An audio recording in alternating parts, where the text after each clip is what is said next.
God accepts you into his great kingdom, that he reminds you of this moment. He will accept me because he loves me. Will he? I think. That fictional character. Anyway, watch your mouth. Dane. Yes. It feels like you've been gone for a century. Where the hell have you been? I had one hell of a good time last week, I gotta say. Oh, really? Where'd you go? I was... the state first. The state first.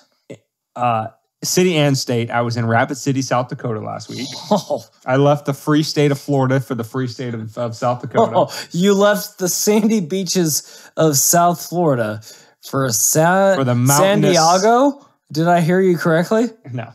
Oh, shit. South Dakota. Oh, Christ. Why were there sandy Dakota, beaches? You asked? Where were there sandy beaches? That's all I want to know. In Florida, of course. Oh, okay. That's terrific. So why were you there, Dane? So I'm asking now. Last week was Freedom Fest, and there's probably some some fresh listeners to this podcast. Hopefully. As a result of the networking and fun that was had last week. So Freedom Fest, for those of you who don't know, is a annual conference they do about, or obviously they do once a year, usually from like a Tuesday to a Saturday. It's usually in Las Vegas. But since Las Vegas pulled the rug out from underneath of them last year, like right before the event, said, hey, you can't do it because of COVID, they said, F y'all, we're going to the free state of South Dakota. So went up there, met some movers and shakers in the Liberty movement, did some good networking, met some cool people, learned some cool stuff, and brought back some information, some knowledge, some things to make this podcast a more enjoyable experience. Any important shout outs you got to add to that particular list of people that you met? Well, so yes, kind of. We did not meet this individual, but I do want to shout out a YouTube user by the name of Banjo Destructo, Mr. Destructo, as it were. As a frequent engager on our YouTube, the YouTube version of this channel, we just want to thank you for stopping by, for joining the community, for telling us why we're stupid, and also why we're super smart and good looking, and we're awesome people. And how do you know we're good? We want to encourage everybody else to be like Banjo Destructo. We don't even have video yet, he senses it. Sometimes you can sense beauty through the mic. It's coming. We also met some really cool people that we have mentioned on this show before. In particular, Maj Touré, who is the leader and organizer of the group Black Guns Matter. He's actually having a solutionary summit, which you're going to hear about more later in the middle of this episode. If you want to reach out to us about tickets, DM us on any of our social media platforms, Twitter, Instagram, etc., and we'll give you information on how to get tickets. But your humble co-host here will have a booth at the Solutionary Summit, which is going to be September 3rd through the 5th, I believe. So just me? I'm flying solo? The two of us. Or both of us? We will both be there. So Weapons of Meme Destruction will be there. We'll have a booth at the Solutionary Summit 2021, September 3rd through 5th, in our backyard of Miami, Florida. So that's kind of the highlights of my week at Freedom Fest. It was awesome. We're definitely going to go again next year in Las Vegas and encourage as many of you to come out and say hi as you can. We'll David, was your week as good as mine? It was just about as good. I was informed on Monday that I owed the government $600 more than what I thought I owed them. So not as good as my week. Correct. So what I did was I immediately contacted my accountant and I said, hey, Kev, Kev, what's going on here? He's like, they think that you try to pull one on them. I was like, I would never do that because I know it's the IRS. And much like I love the government. All I ever do. Listen. I overpay my taxes. Exactly. On purpose. They asked me if I want to tip. I'm like, exceptionally I do, and I want 20% of my gross income over the week or over the year. Like, Jeff Bezos, Elon Musk. What's that fucker that created Microsoft again? Didn't even make it out of pre-show. Bill Gates? Already dropping F-bombs. So Bill Gates tips on all of his taxes that he doesn't pay every year.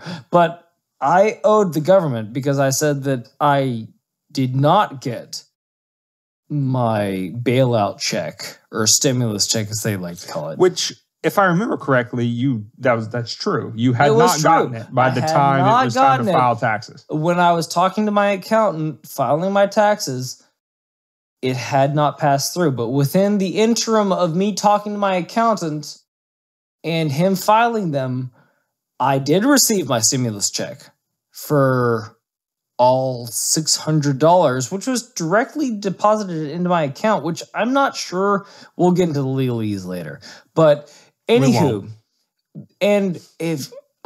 so despite the fact that they contacted me to ask for that check back, I have two questions. One, was that check not solely meant to help people out of a hard time that you vis-a-vis put them into by declaring that they weren't important and that they weren't supposed to work for everyone else's safety? Well, guess what? During that time, I was so lucky to be able to earn a paycheck during that time where most Americans weren't. Take two, play it back on 3. 1, 2, 3. And that most Americans weren't able to afford a paycheck weekly and throughout. So was I a drag on the system? No. And was that check just meant to help out? Yes. So how, oh dear listener, how was that check reclaimed if it did actually help out? It helped out too much. In fact, it helped so much that it fought against the deficit. It fought against the deficit. And then two, and this is really more my important point, is that you found my $600 so quickly, it's almost courageous. It's almost like a computer did it. But the $26.8 billion that you lost in unemployment, which I didn't collect, by the way, or PPO, or any of these other fraudulent things that I could have participated in during this time.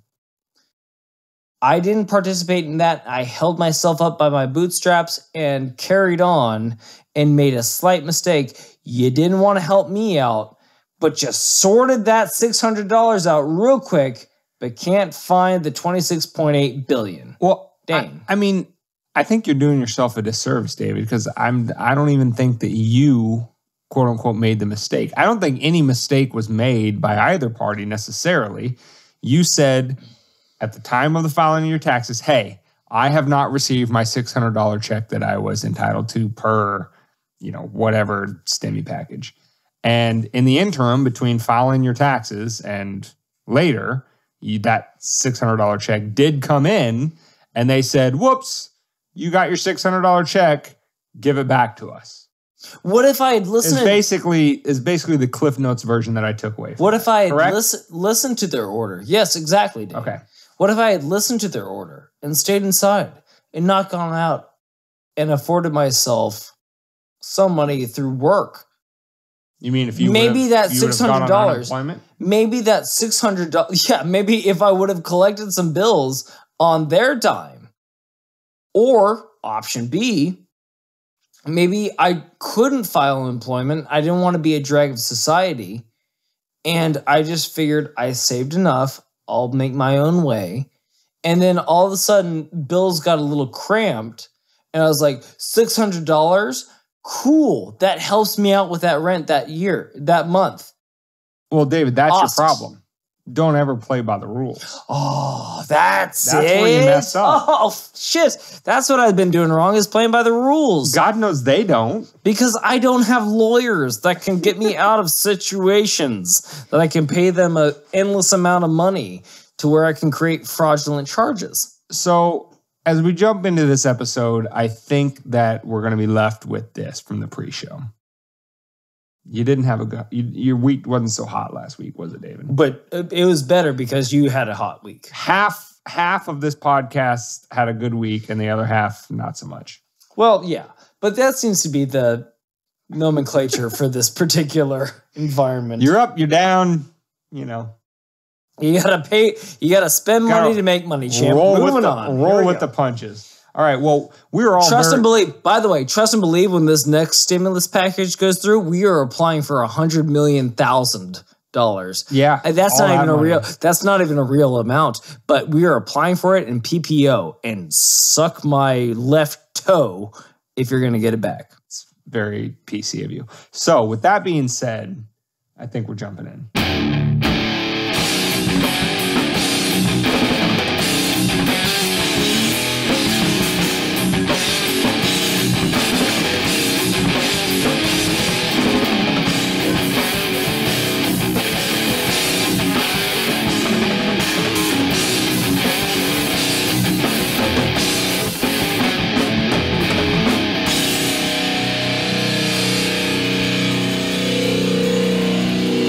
Ladies and gentlemen, welcome to Weapons of Meme Destruction Podcast episode 54, which can be found at wmdpodcast.com/54, as well as every podcast catcher on the market. You can also find us on YouTube, Twitter, Instagram, TikTok. Just Google Weapons of Meme Destruction or search for it on those various platforms. Stay tuned, stay connected, jump in the comments, and stay engaged, because at the end of the day, this is all about destroying the bad memes and replacing them with good ones. So, there you go. With that being said, planting seeds. This week's meme to be destroyed is a pretty insidious one that no matter how, it's like, what was that Greek thing? Like the Hydra, like no matter how many heads you cut off, it like kept coming back. Is that the one? Yep. Okay. Yeah, this meme is like the Hydra because it has 1,000 different iterations of it. Some worse in their application than others, but in this particular case, really needs to be finally finished, killed forever, because it's going down a pretty dark path that we're concerned about. And I think a lot of people share this concern. So, what is the meme? The meme, the destructive meme that we are going to destroy today is the concept of the collective over the individual, right? This has its manifestation in classical Marxism, right? From each according to his ability to each according to his need kind of thing.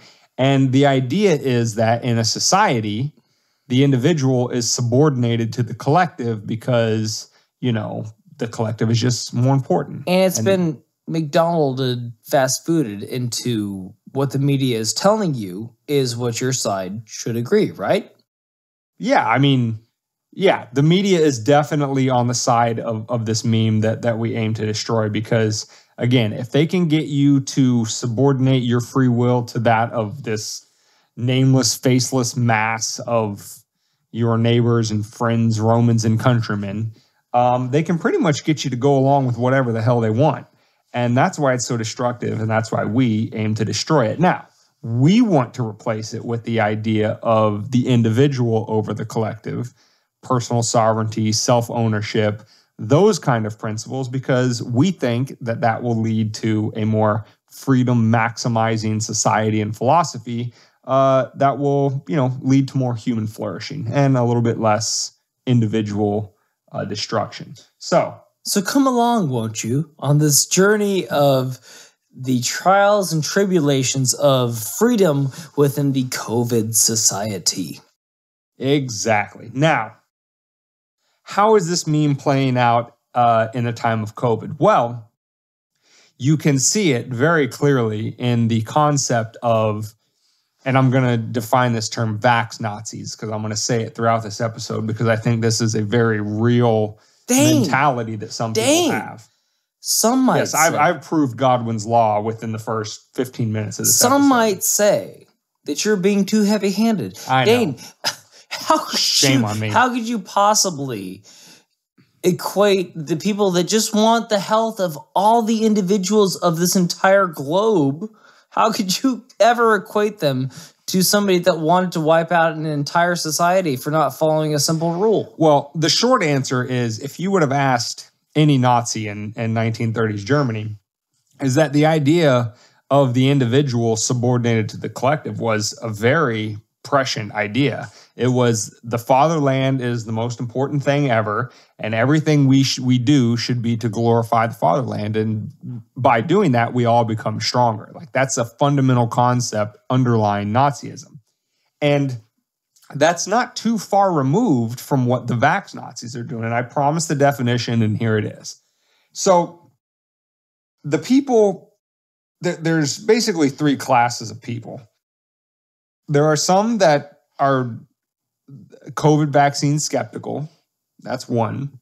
There are some that say, you know what, I'm convinced, safety, efficacy, whatever. I want it for myself. I'm going to protect myself, whatever.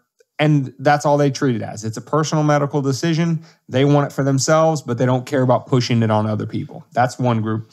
And then the third group is what I call the vaxx-Nazis. These are people that share we're convinced by the safety and efficacy and all that kind of stuff, and we've made that medical decision for ourselves, but they take it a step further.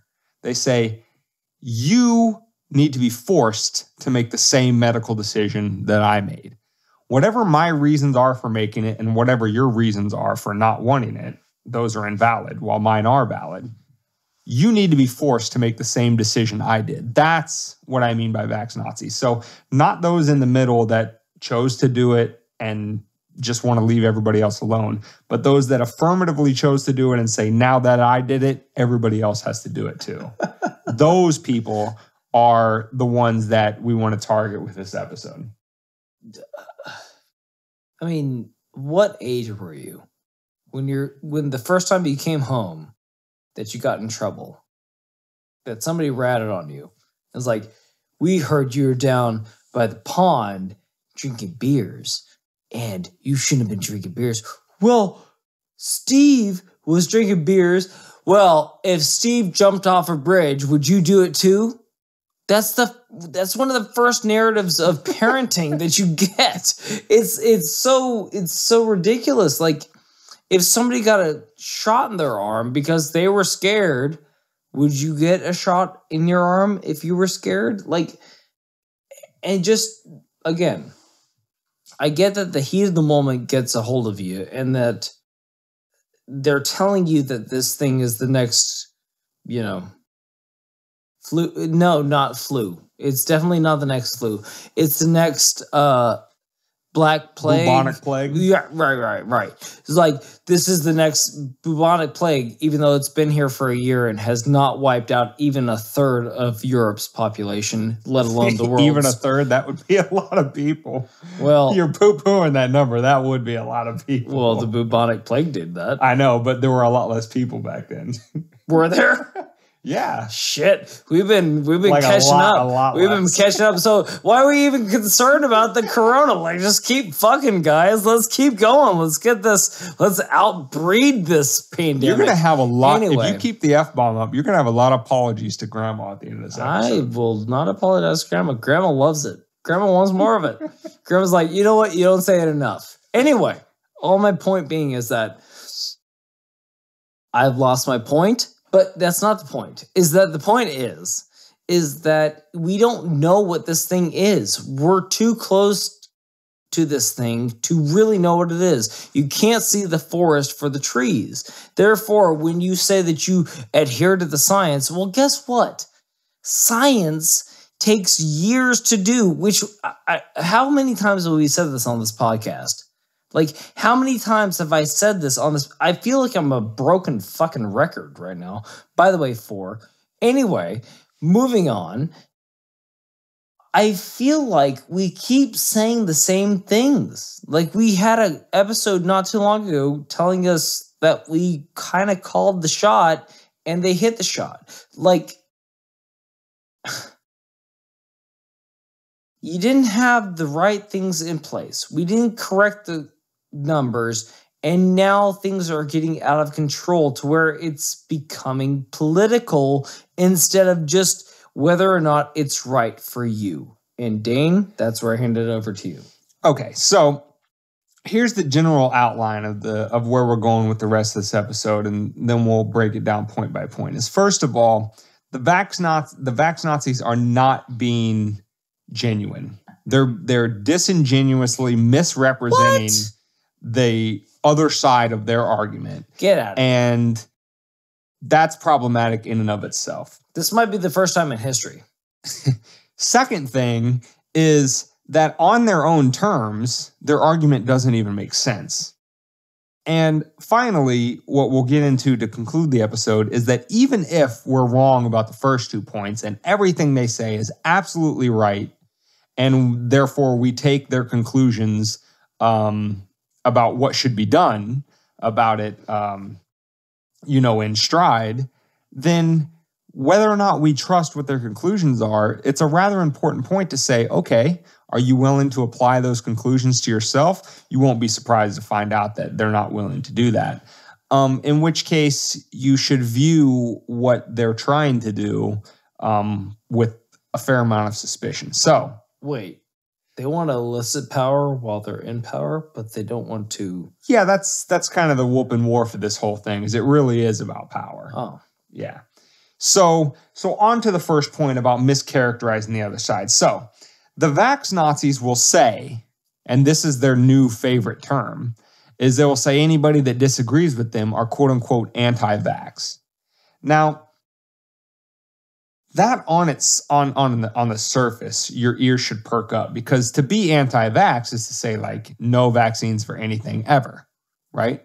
But that's not what people who are not wanting to get the COVID vaccines in particular, that's not what they're saying.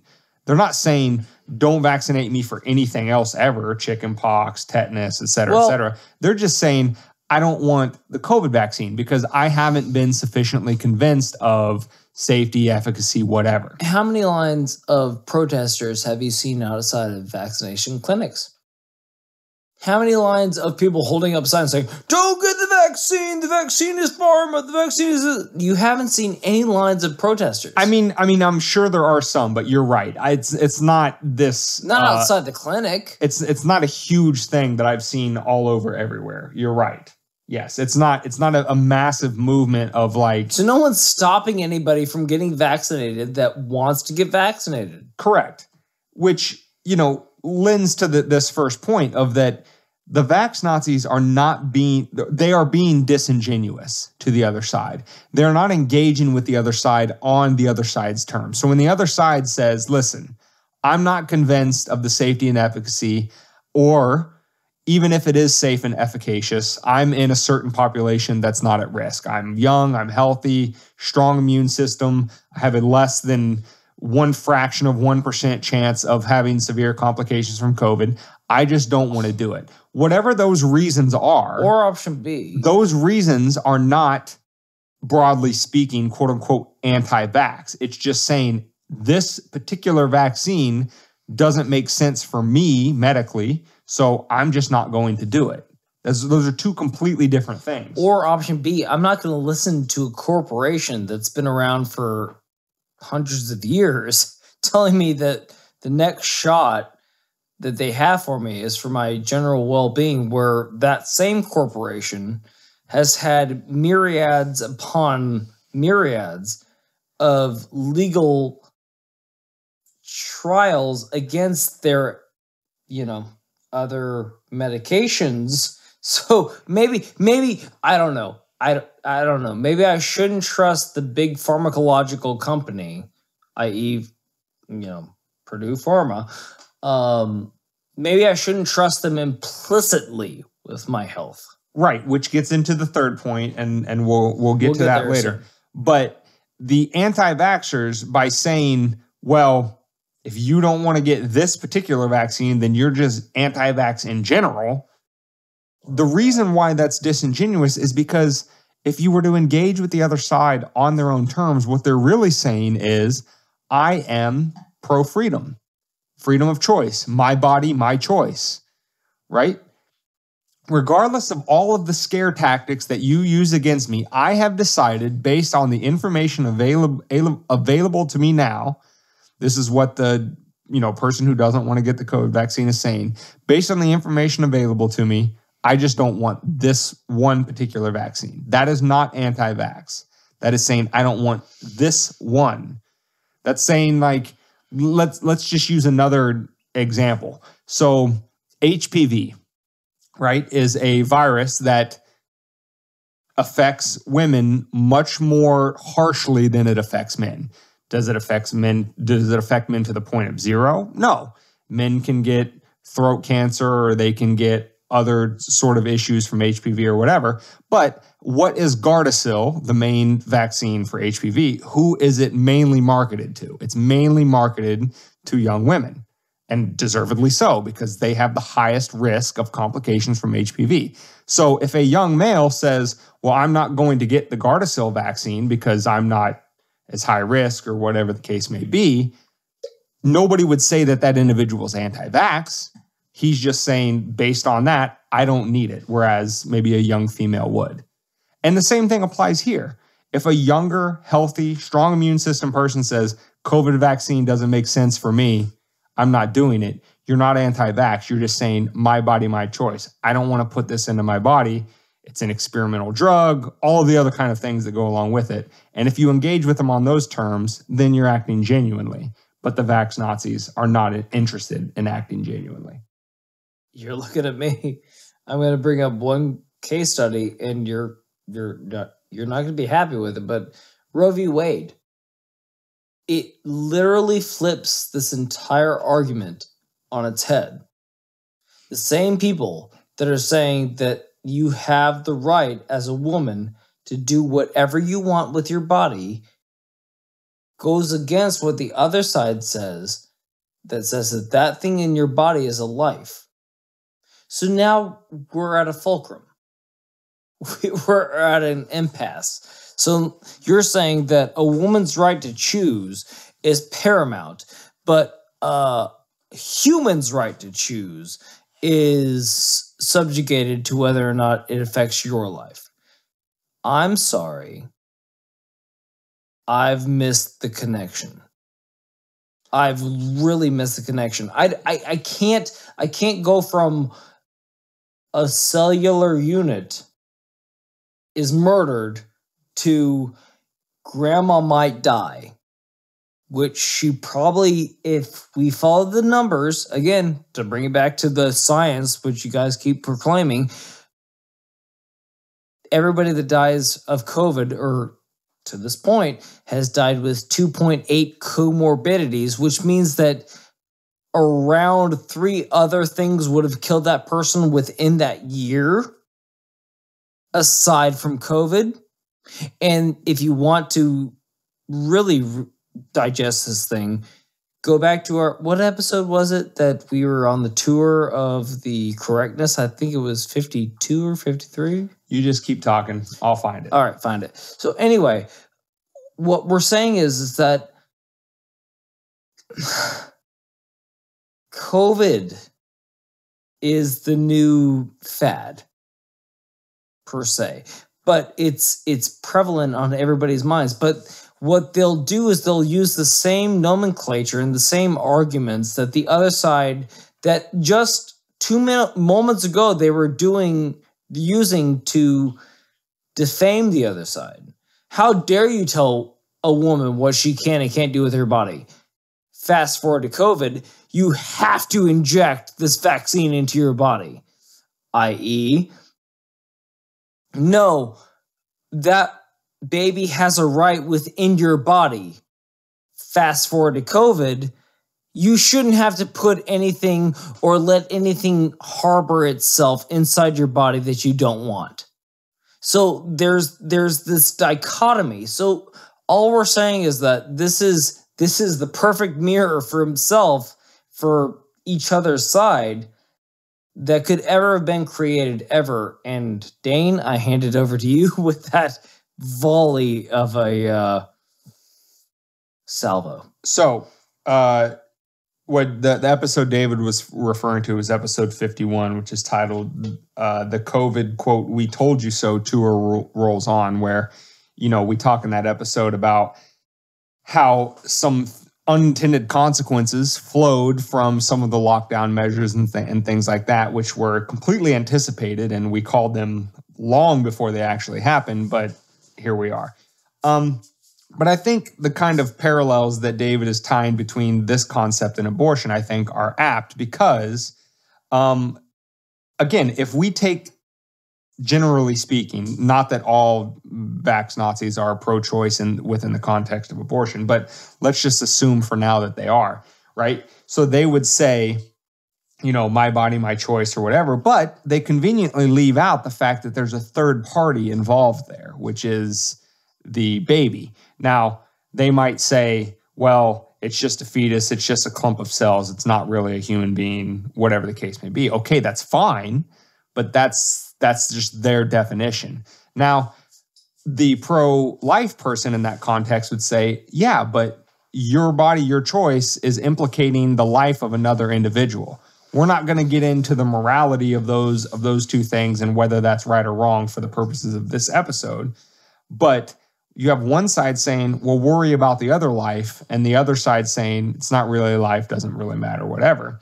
Well, in the context of the COVID vaccine, it's the vaxx-Nazis who are saying, the reason why you no longer have bodily autonomy is because of other lives. Even if you choose to get vaccinated and stay home, because as we'll get into point 2 of this episode, the vaccine is not a panacea. You can still get COVID. You can still pass COVID on. You can still pass it on to quote unquote grandma and be a grandma killer, even if you're vaccinated. So for the vaxx-Nazi to say, well, you no longer have bodily autonomy because you need to worry about this other person, this third party. Well, is that not the mirror image of what the pro-life person is saying in the abortion context? Of course it is. But, they're going to argue, they're going to say, well, grandma's a real person and a clump of cells is not. Okay, but you're just having a disagreement over what constitutes a human life.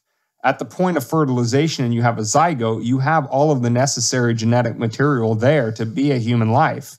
All we're debating at this point is what stage of life you're at. Are you at the embryonic stage where you're just now developing into a human life, or are you at the end stage of life where you might die from, as David said, 2.8 other comorbidities? So these things aren't a million miles removed, but one part, the vaxx-Nazis who will say in one context, this is not a life, it doesn't matter, my body, my choice, yada, yada, yada. In another context is completely dismissive, and not only dismissive, but dismissive to the point of disingenuousness by saying, well, you don't really get a choice because you have to worry about everybody else. And really what you are is an anti-vaxxer. So I can just... You're selfish. I can, with the swipe of a hand, dismiss every concern you have, not even acknowledge it, and say, you're an anti-vaxxer, which is synonymous with, I guess, at this point, being a Nazi. So let's back it up a couple of years to the 30s, 40s, 50s. Who cares? If you came out and you said, I don't smoke cigarettes, well, why not? They're good for your lungs. They're good for your heart. They're good for this. They're good for that. Don't you understand that if you don't smoke, it hurts your lungs? Fast forward, and it's a shitty analogy. I'll give it credit. But don't you understand that the vaccine is good for you? Well, guess what? In both situations, and I know it's a shitty analogy, I apologize for it, but in both situations, science, quote unquote, and the studies, quote unquote, were bought and paid for by pharmacological and business acumen people that wanted certain studies to go a certain way. And guess what? Science is bought and paid for just like your government is. So why the heck would you trust any of these entities that are bought and paid for? That most people that are in the know know that if you don't say what the person that was paying you to do the study in the first place was paying you to find, then it kind of harkens on like, well, are you ignorant or just dumb? Do you have an IQ above room temperature? So, as we like to say. I think to kind of put some clarity on what David's saying there before we move on to the second part of the episode is a helpful device in terms of understanding this whole, trust the experts, trust the science kind of thing is a theme that we come back on this podcast all the time. Human beings are rationally self-interested. Let's just put it bluntly. Dr. Fauci and a lot of different government organizations are responsible for handing out government subsidies to scientists and researchers on a myriad of things, right? So their careers, the studies that they want to do, whether or not they actually get the funding to conduct those studies, are tied up on whether or not those researchers, those scientists, make the powers that be happy to keep the faucet of funds flowing. So it's not that we have to say that scientists or doctors or experts or whatever are uniquely evil and they're engaged in some conspiratorial cabal or anything else like that. Is that they're human beings just like the rest of us. And that human nature is fundamentally rationally self-interested. And if their careers and the research projects that they want to be involved in are dependent, at least in part, if not, to varying degrees more so, on making Fauci and the rest of the powers that be happy, are they going to tend to speak more in favor of the Faucian regime or against? I just pause that as a rhetorical question to you, dear listener, on this last point that David was making on point 1 before we get to episode 2. Well, it's not that we have to assert evilness. It's that we just have to say, if they're rationally self-interested human, what decision-making would make the most sense in their position? And if you're saying, Dane and David, you're being crazy right now. You don't know what you know. And when you know, you'll know. So we had Fauci's emails back in episode 47. If you think that we're, just throwing things down the range, no, go back and listen to 47. And I bet you money you haven't heard. That was what, 3, 4, 5, 6, 7 weeks ago? And I bet you money you haven't heard a thing on CNN or MSNBC. But you probably heard, you probably heard a lot on Fox. So all I'm saying is, like, if you think that you're getting fair and unbiased, or if you think you're getting the real notes, please step outside yourself. So with that, we are on to point 2 of what the vaxx-Nazis would say about this whole thing and why their view of the world, what policies that they champion should be implemented or not, is they would say, and they have been saying, that it's the unvaccinated that are responsible for the spread. You may or may not have heard, at the point that this episode is being recorded, it's July 30th, and we've heard, well, the unvaccinated, they're responsible for the spread of COVID. They're the ones that in this country.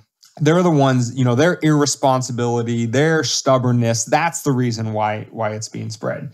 Now, there's a couple stubborn little facts about not only the world, but also, quote unquote, the science that refutes that point. So if that's one of the key fundamental legs of their, tripod of their argument, so to speak, of it's the unvaccinated that are causing this, as opposed to themselves, which are the responsible ones. Willfully unvaccinated.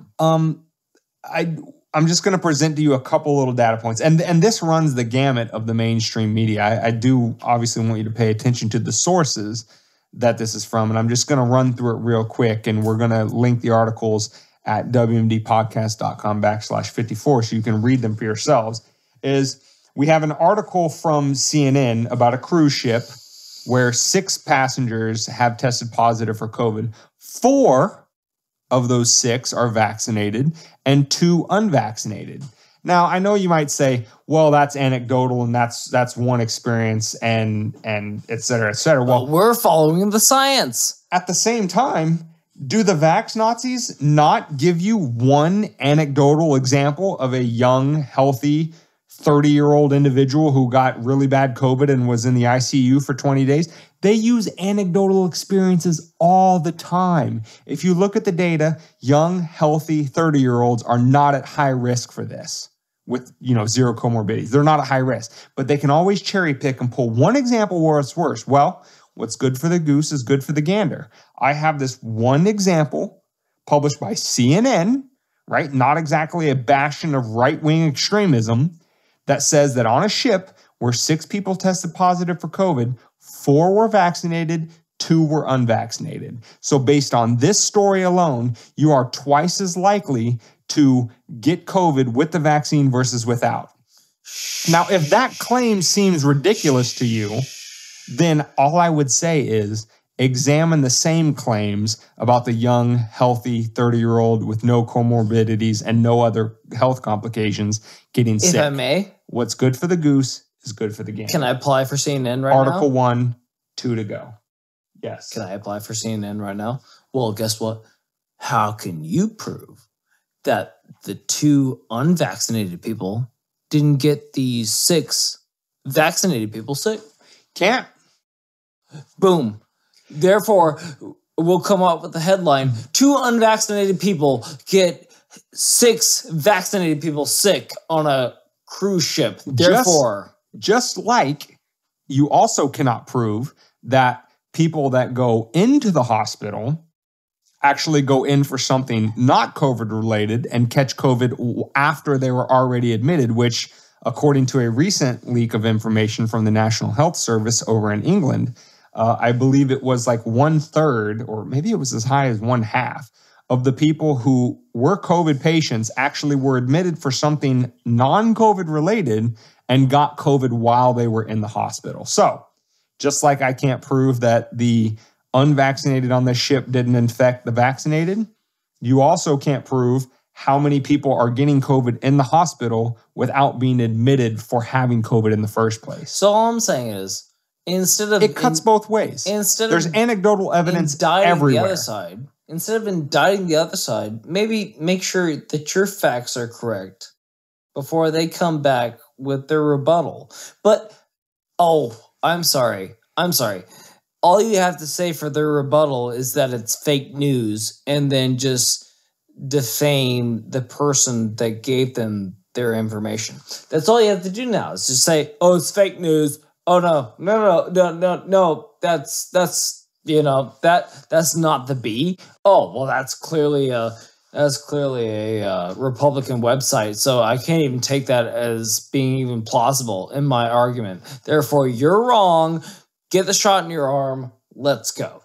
So, source number 2. Where's it from? CNBC. Again, not exactly a bastion of right-wing extremism. This article from CNBC says that the CDC, and this is the title of the article, CDC needs to start tracking all COVID breakthrough infections. Key points. The CDC does not have enough resources to properly track breakthrough infections in real time. And this is a quote from CDC Director Walensky. She says, and I want you to pay close attention to this quote in particular. Verbiage. She says, the breakthrough infections, as rare as they are. As rare as they are. Now, did I not just say, and did this article not just say, that the CDC doesn't have the resources to properly track breakthrough infections? Yet, despite having the resources to properly track it, she is willing to go out on that limb, so to speak, and say, as rare as they are. How can she make such a claim? She doesn't know how rare they are. She knows how rare they are based on the resources that they have to keep track of the data that they currently have. Or based on what they told her to say.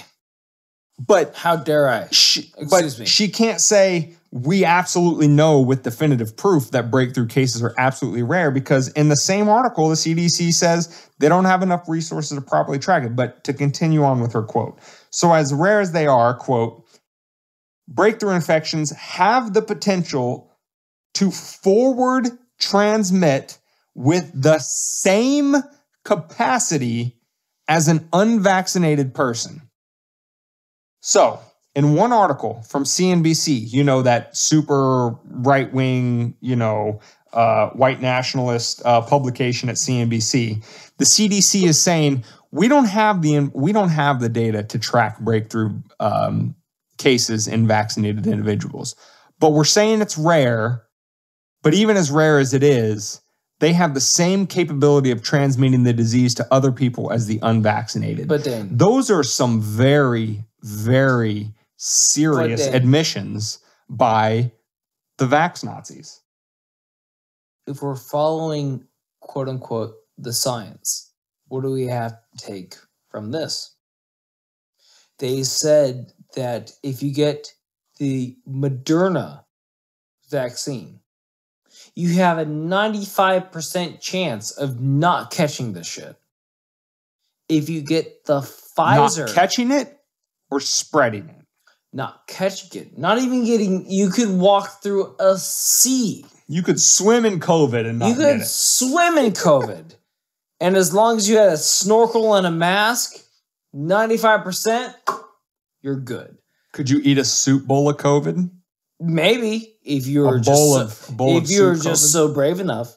And 90% for Pfizer.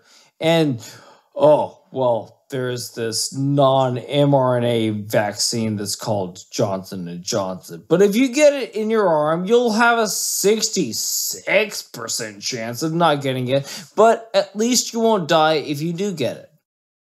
Why are all these quote-unquote breakthrough cases happening? And I've already heard anecdotal evidence of people with the Johnson & Johnson dying from COVID. Yeah, again, anecdotal evidence everywhere. Let's follow some science. If you claim something, then you need to be held to it if we're following science. And if you aren't following science and you claimed something, then we need to refute it and say that it's not claimable anymore. Let's go. Okay, now, what you've heard so far in point 2 of this episode is that 4 out of 6 passengers on a cruise ship were vaccinated, got COVID. The other 2 unvaccinated also got COVID. And then you heard that the CDC, despite not having the tools to measure breakthrough cases, are sure that breakthrough cases are rare, except for the fact that breakthrough cases have just as much transmissibility between the vaccinated to other people. Transmissibility. There you go. Between the vaccinated and the unvaccinated to other people. So, those sources from CNN and CNBC, whatever. It's fake news. I'm willing to admit to you CNBC. that the third source I'm going to give you is Fox News. Now, again, vaxx-Nazis, just push Fox News out of your brain. Buckle up. That's propaganda. Don't listen to it. But by my count, we're sitting at 66% of our sources are coming from more vaccine. pro-science, publications. We follow the science, and we're going to do the same things that got us to where we are at. Sources. And yes, we're giving you 33% quote-unquote unreliable from Fox News. But we have an interview by Brett Baer of CDC Director Walensky, where she says that the Biden administration and the government, the federal government in general, is looking into, her words, mandatory vaccination. Now,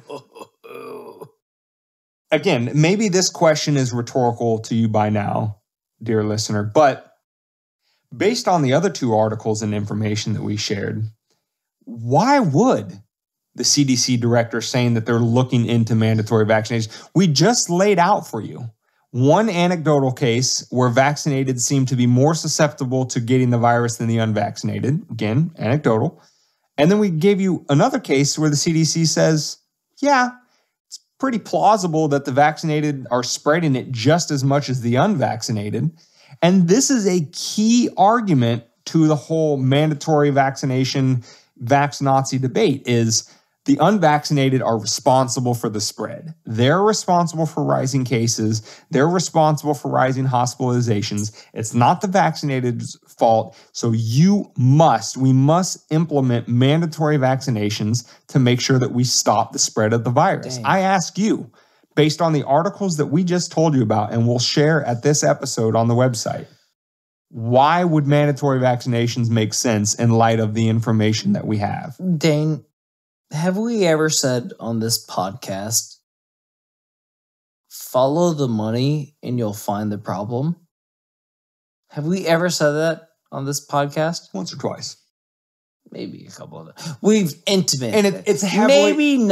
Maybe not directly. It's heavily implied in the rational self-interest thing. It's heavily implied, but what you will have to do is what we're telling you to do is do your own research. Don't listen to what the talking heads on CNN, Fox News, or MSNBC tell you to think. Because once they start telling you how to think, that's when they have control of you. So, my whole shtick is, what could these companies that came up with the vaccine so quickly, 6 months after we had heard of the COVID problem, 6 months, they ran it through a supercomputer. Holy shit. Okay. 6 months, we have a cure for the disease. Why won't you put it in your arm? Oh, I don't fucking know. Maybe the fact that the same companies that have the ear of the people that are telling me to put in my arm are the same companies that are linked with McDonald's that are, infusing cancer into my veins by me ingesting not food, or Monsanto for me to ingest chemically. Hey, listen, I love me a good double quarter pounder. Okay, don't be knocking my McD's. Your McD's are great. It tastes great. Don't get me wrong. I haven't eaten in 8 years. But I remember You're missing out. I remember the taste of the cheeseburger. I was like, that thing is not tasting like it should. But you are missing out hardcore parkour. Anyway, my whole point being is that if you think that the infrastructure has your best interests in mind, then truly, actually follow it. Because we need less stupid people in this genetic genome. And listen, I am just as guilty as the next guy of calling the other side stupid, and that's fair. And I mean, I would say I don't use it too liberally. Some might disagree. But even if before we get into the stupid, not stupid, ignorant, not ignorant, yada, yada, yada, let's move on to point 3 and let's grant the other side all of their arguments. Okay? Please. Let's do the most genuine reading of their side of the argument. All the people that are concerned for their general health should be held accountable in this country that we have free health care for everybody. Let's say that the people who don't want the COVID vaccine are really anti-vax, to point 1 of the episode. And let's say that the unvaccinated truly are the ones that are spreading all of it instead of, it being an equal parts from them and the vaccinated. Let's just grant all of that for the purposes of point 3 of this episode. Why not? And then let's ask ourselves, what are we really fundamentally at bottom talking about? What I think we're really talking about is we're talking about fear. On the one hand, you have the vaxx-Nazis who are afraid of the unvaccinated. They're saying the unvaccinated are the ones that are spreading the virus. The unvaccinated are the ones that are menaces to society. They're stubborn, they're stupid, they're ignorant, whatever. They refuse to get vaccinated, right? On the other hand, you have the unvaccinated who are saying, listen, we are afraid of the vaccine itself. Not that it's going to make us grow a horn out of our head, but here's the things we're afraid of. A short list.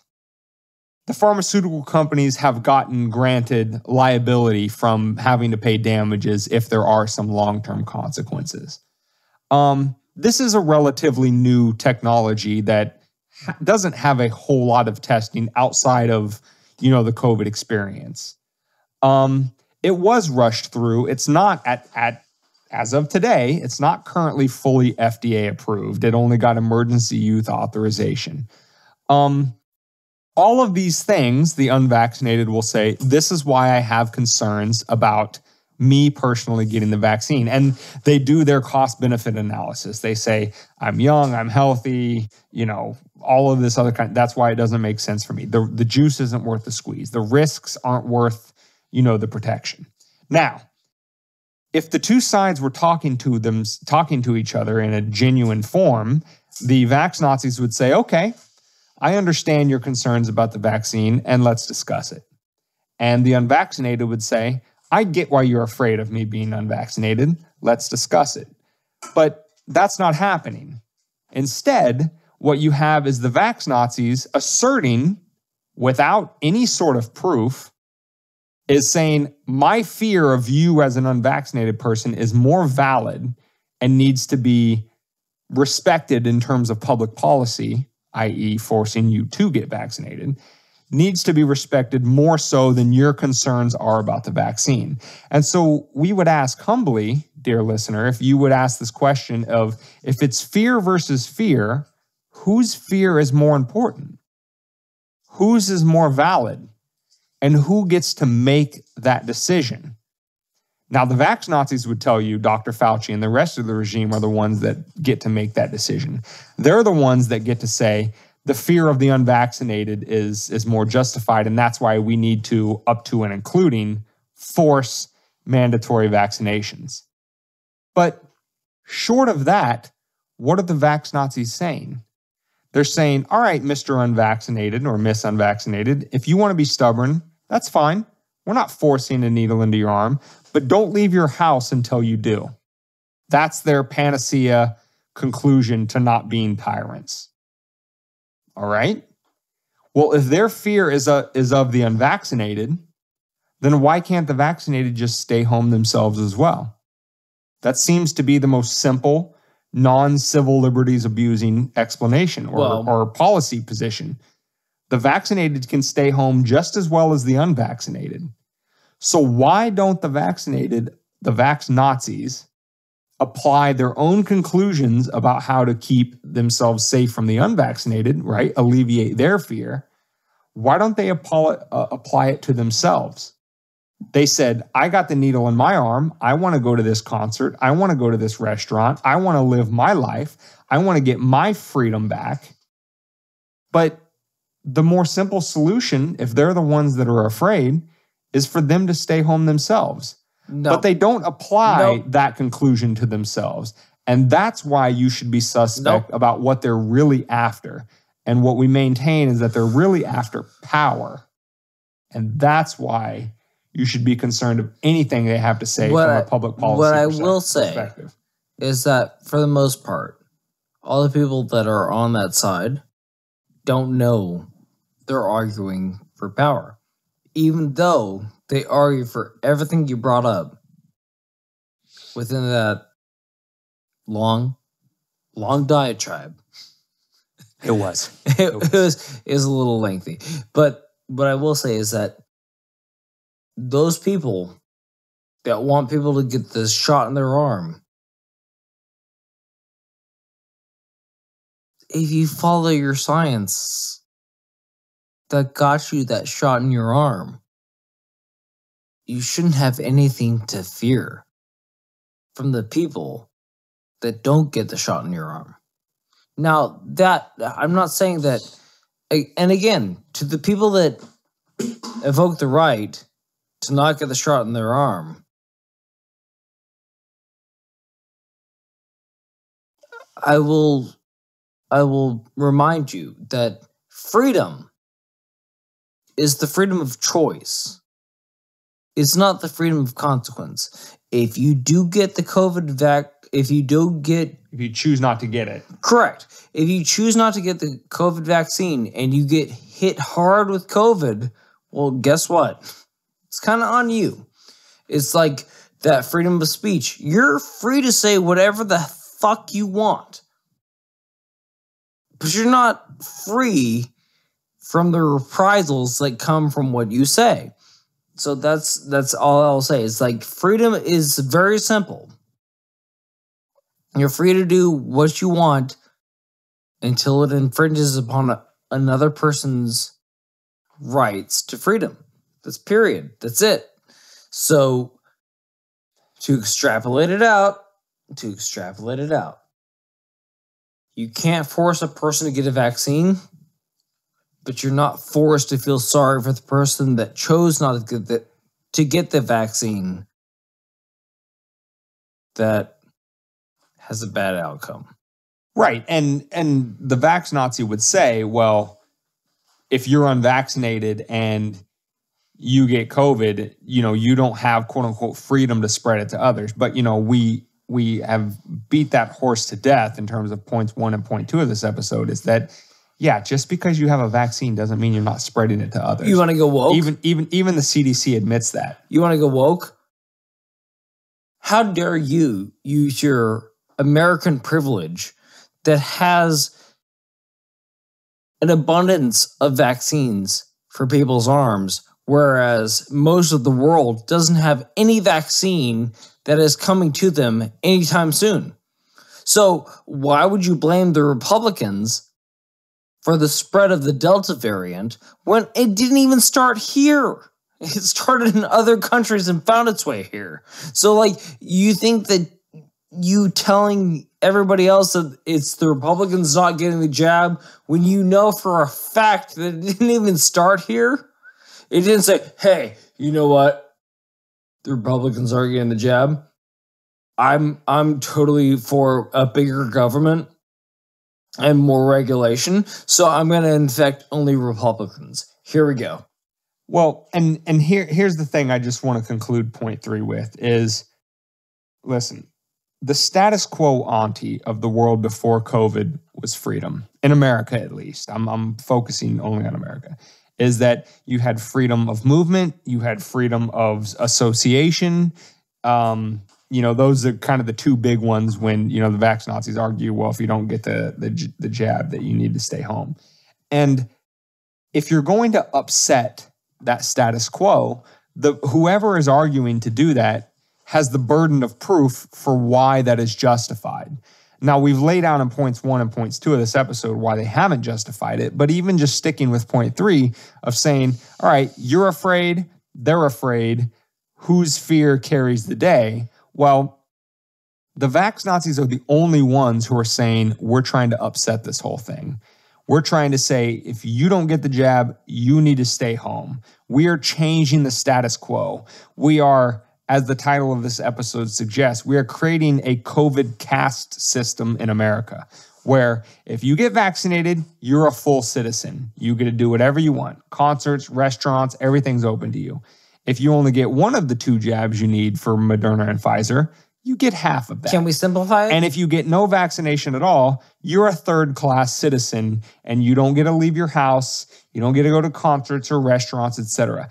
If that's the new society, if that's the quote-unquote new normal that you want to impose, well, then the burden of proof is on you. Can we simplify it? And as I think we laid out in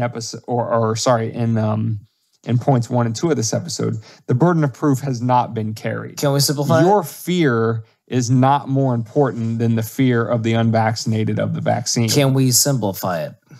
Yes. Thank you. Either you comply and you're one of us, or you don't comply and you're not one of us, and we need to expel you. That's it. That is the whole operandi of this movement. You comply or you die. What does that sound like to you, Dane? I mean, regardless of what somebody says it sounds like, it is fundamentally based on that meme we hope to destroy of the collective over the individual. There is no smaller individual, there is no smaller minority in a society than the individual. And if you are not for individual rights, you cannot claim that you are for minority rights. And you cannot claim to be American because America is founded on freedom. I don't know what is more apropos is the freedom to put something in your body. We just had a whole movement, quote unquote, #MeToo, that something was put inside other people's bodies against their will, whether it be or even if there wasn't, they were coerced into it. Correct. Correct. So they're a place of power from one person to they another. were forced Right. to where it couldn't even been remotely possible to refuse it. And we just had a whole progress of canceling the people that did that. How the fuck can you go from that to canceling people? And by the way, this is coming from the same side, the liberal side, that you're trying to cancel people for not getting the shot in their arm. Yeah, canceling to the point of, to David's point in the context of Me Too, is like, you don't get your career off the ground if you don't sleep with powerful individual X, Y, or Z. Well, in the COVID context, coercion. In the COVID context, it's you don't get to eat, right? Because you can't go to the local supermarket if you don't get the jab, or you can't go to the local restaurant, or you can't do X, Y, or Z. Like, you can't enjoy a lot of things that make human life actually worth living. You don't get those things if you don't make the same medical decision as me. So while they're placating there's not a whole bunch of difference between those two. For your socioeconomic status, this, that, the other, your career, they were saying, you shouldn't have to earn a career by sucking somebody's penis. All right? Either, suffice it to say, that's how our vice president got there. I'm not going to go there. But what I will say is that you can't subjugate somebody for saying that I don't want a shot in my arm from something that I don't trust. That's freedom. Like, you can't be forced into it. So, Dane, please, where can they find this podcast? So anywhere and everywhere you can, destroy the meme of the collective over the individual and replace it with the individual over the collective. And in so doing, you will cut off at the knees before it ever gets started any sort of COVID caste system that the vaxx-Nazis want to establish. But it's going to take all of us. And the first step you can do to making that a reality, a freer world a reality, is by sharing episode 54, which is the one that you just listened to, which can be found at wmdpodcast.com/54. Find it on any podcast catcher, find it on YouTube. Also link up with us at Twitter, Instagram, TikTok. Just search weapons of meme destruction. Freudian slip there. And come back and join us next week for episode 55, where we will talk about whatever other catastrophe is bringing down, the American empire of the week. So that being said, David, any closing thoughts? Stay safe, stay sanitary. Don't do anything I wouldn't. That's right. And listen, no matter what you're afraid of, you're at perfect liberty to stay home. And stay safe.